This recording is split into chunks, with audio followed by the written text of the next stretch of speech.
একেবারে চরম মিথ্যা কথা, মিথ্যা ইতিহাস যে মুসলিমরা রামের মন্দির ভেঙে ওই জায়গায় মসজিদ করেছিল জোর করে দখল করে। এই ইতিহাস একেবারে মিথ্যা কথা। এটা চলে গেল ক্ষমতার দাপটে, সেটাকে লকডাউনের সময় ভেঙে গুড়িয়ে দেওয়া হলো। আগামী 22 তারিখ সেই অযোধ্যার রাম মন্দির উদ্বোধনী অনুষ্ঠান হবে। দেখেছেন? হ্যাঁ, সোশ্যাল মিডিয়াতে দেখছেন না? আজকে দেখলাম রাজস্থান থেকে একটা লোক গরুর গাড়িতে করে 600 কেজি ঘি নিয়ে যাচ্ছেন অযোধ্যাতে। সোশ্যাল মিডিয়া দেখেছেন যে একজন মুসলিম নারী পায়ে হেঁটে অযোধ্যার মন্দিরে দর্শনে যাচ্ছে। দেখেছেন সোশ্যাল মিডিয়াতে? সব থেকে আশ্চর্য যেটা ব্যাপার, অযোধ্যার রামের যে মূর্তিটা তৈরি করা হয়েছে, এটা তৈরি করেছে রাম শ্যাম যদু মধু কেউ নয়, ওটা তৈরি করেছে দুজন মুসলিম বাপ আর বেটা। সোশ্যাল মিডিয়া দেখেছেন এগুলো? সোশ্যাল মিডিয়া দেখেননি? রামের অযোধ্যার মন্দিরের যে মূর্তিটা তৈরি করা হয়েছে কোন একজন মুসলিম বাপ এবং বেটা। এগুলো আশ্চর্য ব্যাপার, আশ্চর্য ব্যাপার নয়? আস্তে আস্তে আস্তে আস্তে করে আমাদের কাছ থেকে সব কিছু হাত ছাড়া হয়ে যাচ্ছে। কারণ হচ্ছে দুটো। এক, আমাদের সেই ঈমান, সেই আল্লাহ ভীতি, সে আল্লাহর উপরে ভরসা, সেটা আর নেই। দুই নম্বর হচ্ছে যে এখন আমরা আছি জালেম শাসকদের অধীনে, কিছু করারও নেই। এই দুটি মাত্র কারণ। আল্লাহ তোমাকে ভয় করার আমাদের সকলকে তৌফিক দান করো, আমিন। 2, আয়াতকো বেশি বেশি করে কোরআন তেলাওয়াত করুন। কোরআন পড়তে জানেন? জানেন কোরআন পড়তে জানে না। সব জায়গাতে জলসা হচ্ছে। কিসের জলসা? বলছে মসজিদের উন্নতি কল্পে। মসজিদের কাজ কি বাকি আছে? না, মসজিদের বাথরুম বাকি। মার্বেল পাথর সব মসজিদে লাগানো আছে, আমাদের মসজিদে নেই। ও মার্বেল পাথর লাগাবে। আচ্ছা, মাটির মসজিদে নামাজ পড়লে নেকি বেশি এই কম, আর মার্বেলের মসজিদে নামাজ পড়লে নেকি বেশি, এরকম কোনো ব্যাপার আছে? আছে? নাই। আমি অবাক হই, অবাক ব্যাপার যে মসজিদের মার্বেলের জন্যে 2 লক্ষ 3 লক্ষ 4 লক্ষ 5 লক্ষ টাকা কোথাও খরচা করা হচ্ছে, হচ্ছে না? হচ্ছে। অথচ ওই মসজিদে একটা ভালো কোরআনের শিক্ষক রেখে বয়স্ক মুসল্লিদেরকে একটু কোরআন মাজিদ শেখানো, 2টো দুয়া শেখাতে হবে, কি করে কবরে যাব, কি করে মিজানের পাল্লার এই সব ব্যাপারগুলো একটু ভাবাবো, কবরে আযাব সম্পর্কে তাকে বলবো, 2টো দুয়া শেখাবো, জাহান্নাম থেকে বাঁচার দুয়া শিখবো। এই সিস্টেম কোন মসজিদে আছে? নাই। শুধু মার্বেল লাগাতে হবে, এসি লাগাতে হবে, এই চিন্তা ভাবনা। অথচ কোরআন মাজিদ পড়ার ব্যাপারে কোনো কি চিন্তা ভাবনা নেই। আল্লাহ তাআলা বলছেন আয়াতুহুম যাদাতুহুম ঈমানা ওয়া আলা রাব্বিহিম ইয়াতাওয়াক্কালুন। মুমিন হলো তারা যাদের সামনে কোরআন তেলাওয়াত করা হয় আর কোরআনের তেলাওয়াত শুনে তাদের ঈমান বেড়ে যায়। ওয়া আলা রাব্বিহিম ইয়াতাওয়াক্কালুন।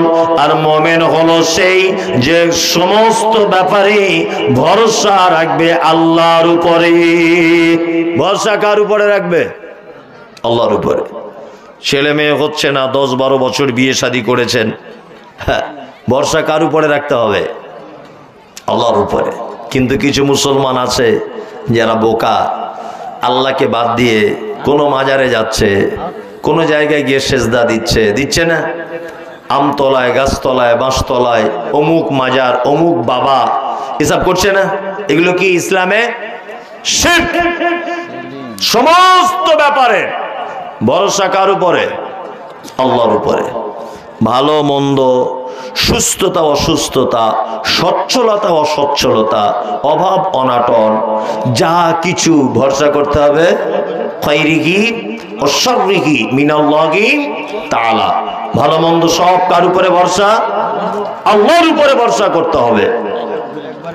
আল্লাহ তাআলা বলেন, মোমেন তোমরা যারা, আমি আল্লাহ পৃথিবীতে তোদেরকে অনেক রকমের পরীক্ষায় ফেলে দেব।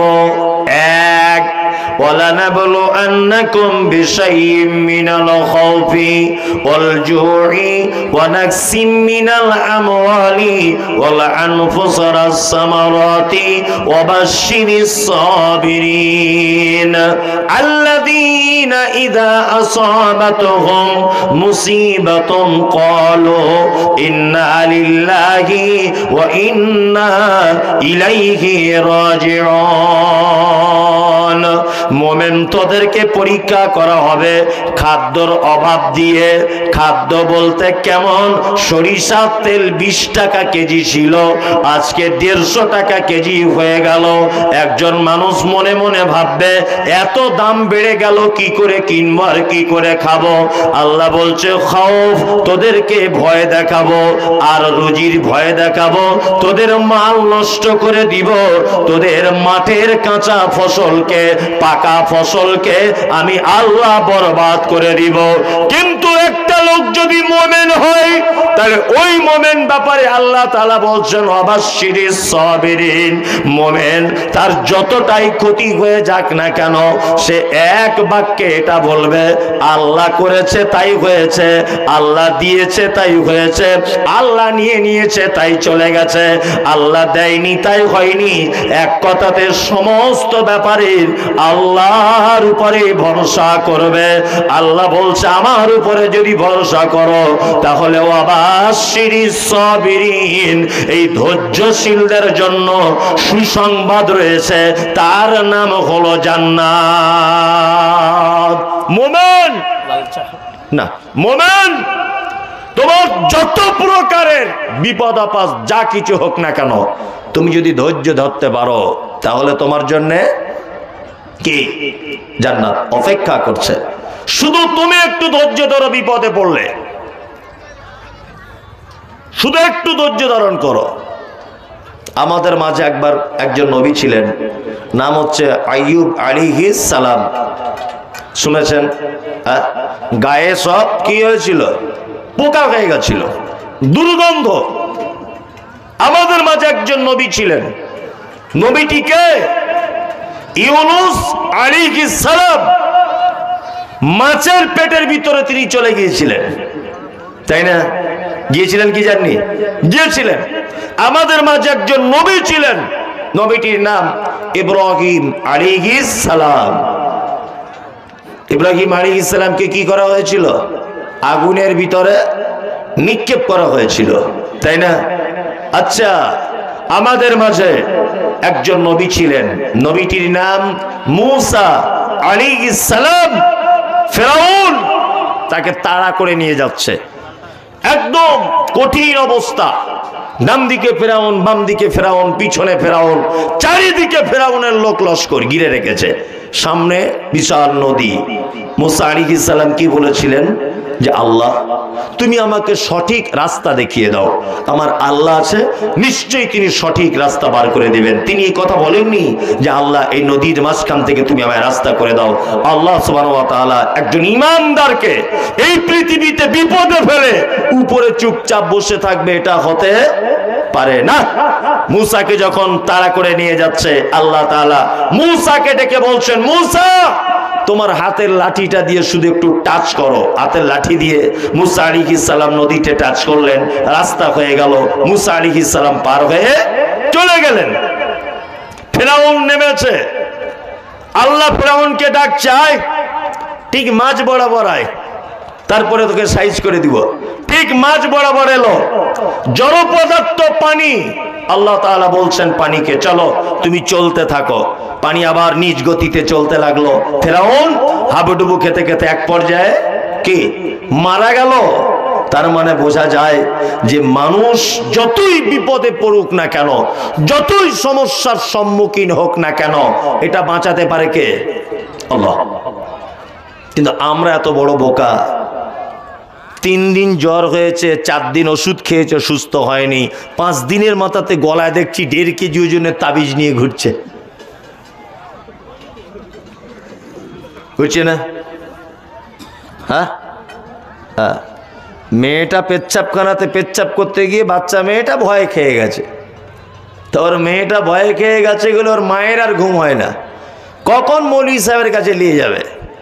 আমি মনে মনে শুধু এগুলো ভাবি যে সবই যদি এই রোজা গুনিন হুজুর এরা যদি সব কিছু করে দিত, তা সরকারি ডিপার্টমেন্টে এত পুলিশ প্রশাসন, পাহারাদার, গোয়েন্দা, এনআইএ, সিবিআই এসব রাখার কি দরকার ছিল? 2-3টে বড় হুজুর পাগড়িওয়ালা লোককে ফিট করে রাখলেই তো হয়ে যেত, হয়ে যেত না? চিটার চিটার এসব কি ভণ্ড, এদের থেকে দূরে থাকবেন। মানে ওর পাকড়িও যত বড়, ওর চিটারিও তত বড়। আর এত বড় পেট, ওই পেটের শুধু হারাম ভর্তি আর বেদাতে ভর্তি। মানে এমন করে বক্তব্য দেয় হুজুর মনে হচ্ছে বেদাতের বিজ্ঞানী। আল্লাহ, তাবিজ মাদনী জলসা করতে আসছে, জলসা।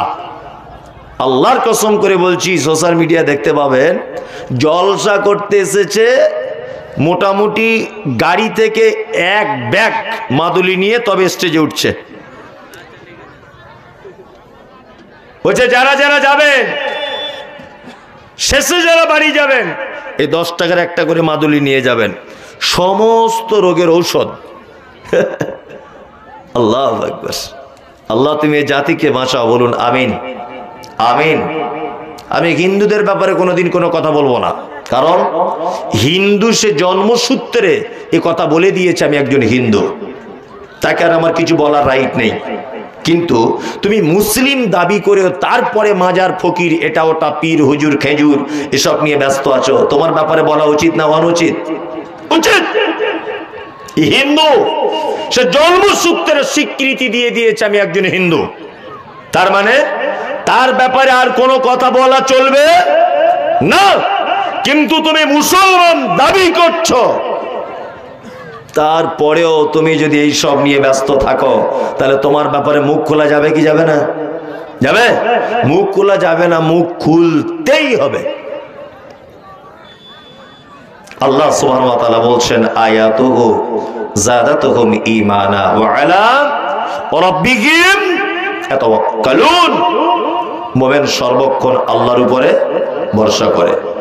মুমিনের 4 নম্বরের গুণ আল্লাহ তাআলা বলছেন আল্লাযীনা ইউকিমুনাস সালাত। মুমিন সর্বদাতে সালাত আদায় করে, নামাজ পড়ে। এই ভাই যারা আপনারা বসে আছেন এখানে, আপনাদেরকে কটা কথা বলি। আচ্ছা, কেন বসে আছেন? কেন বসে আছেন? একটা কমন সেন্স তো আপনার আছে, বলুন কেন বসে আছেন এখানে? কেন? নেকিটা কি পাবেন, তাই তো? আচ্ছা, জলসা শোনা কি ফরজ নফল না সুন্নত?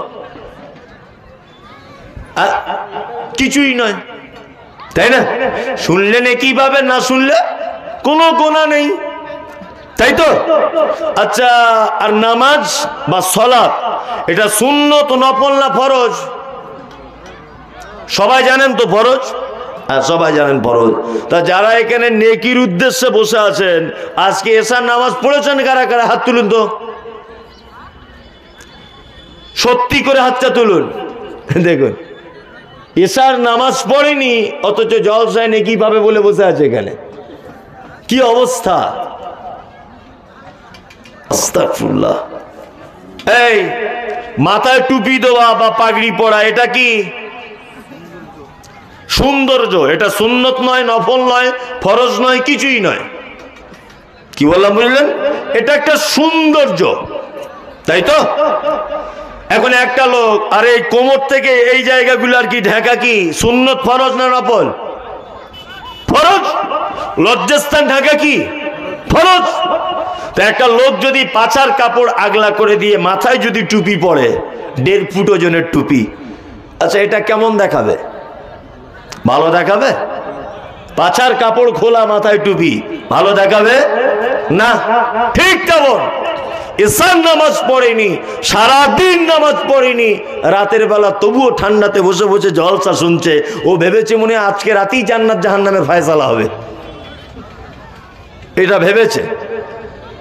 আবার অনেক হারাম করে এমন আছে যে কোন একটা মাইয়েত হয়েছে, আত্মীয় স্বজন কেউ মারা গেছে, জানাজা পড়তে গেছে, জোহরের সলাতের পর জানাজা হবে, জোহরের নামাজ পড়, তা ও গিয়ে জোহরের নামাজ পড়ে না, ও গিয়ে অন্য সাইডে দাঁড়িয়ে থাকে, আর জানাজার টাইমে গিয়ে কি করে?